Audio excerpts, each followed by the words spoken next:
আজকের গল্প অন্ধকারের বিভীষিকা। সেদিন শহর থেকে ফিরতে দেরি হয়ে গিয়েছিল। আমি মুকুন্দপুর নেমে দেখলাম একটাও গাড়ি নেই। একটা চায়ের দোকানে টিমটিম করে লণ্ঠন জ্বলছে। আমি দোকানদারকে জিজ্ঞেস করলাম, দাদা, শেষ গাড়িটা কি চলে গেছে?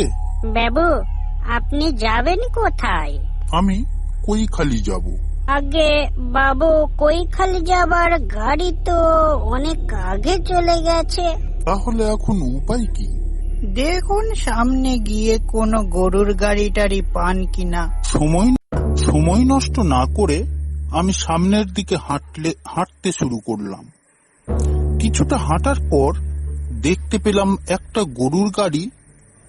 আমি বললাম, দাদা, যাবেন নাকি কৈখালি? আগে বাবু যাবো, কিন্তু ভাড়াটা দ্বিগুণ লাগবে। হ্যাঁ, দেব। তাহলে বাবু গাড়িতে চেপে বসুন। আমি গাড়িতে বসলাম। গাড়ি চলতে শুরু করল। চারিদিকে ঘুটঘুটে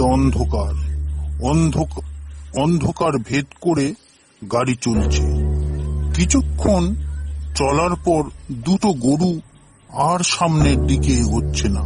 বাবু, গরু দুটো খুব ক্লান্ত হয়ে গেছে, একটু জিরিয়ে নিক। আমি বললাম, আচ্ছা, তাহলে আমি ওই গাছটার তলায় বসি।